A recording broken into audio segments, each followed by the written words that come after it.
আল্লাহর কাছে ক্ষমা চাও, দুনিয়াটা কিছুই না রে যুবক। ওই কবরে যাওয়ার পরে গুনাহগারের কবরের দুই পার্শ্বের মাটির চাপ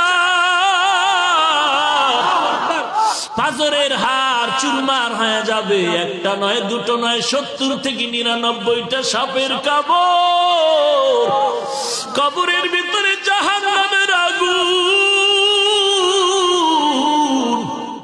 এরে বান্দা, এখনো কি আল্লাহর রাস্তায় ফিরে আসবি না? আল্লাহ দেখায় দেয় দুনিয়ার বিল্ডিং এর আগুনে কত যুবকের লাশ, আর চিৎকারের আওয়াজ, বাঁচাও বাঁচাও। একটু চিন্তা করে দেখ, যখন আগুন লাগছিল শরীরের মধ্যে তখন ওদের কেমন লাগছিল, অবস্থাটা কেমন হয়েছিল।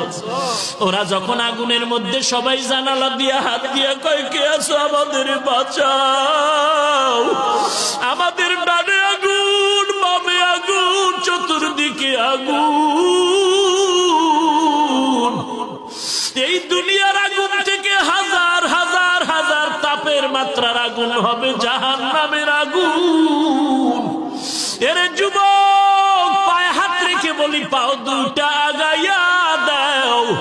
আমি তোর পায়ে ধরে বলি, আর গুনাহ করিস না রে যুবক, আর গুনার পথে যাইও না। নামাজ পড়ো, পর্দা করো, মা বাবার খেদমত করো, আল্লাহওয়ালাদের দোয়া নিয়ে চলো।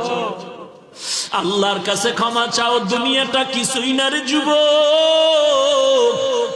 পায়ে হাত রেখে বলি, এই যে বন্যা হয়ে গেল কয়েকদিন আগে, কত মানুষ বন্যায় মরে গেল। ঢাকার শহরে গাড়ির উপরে গাছ পড়লো, গাছে আঘাতে গাড়ির মধ্যে মানুষ মরে গেল। এরে বান্দা, এখান থেকে ঘরে যাওয়ার কোনো গ্যারান্টি নাই।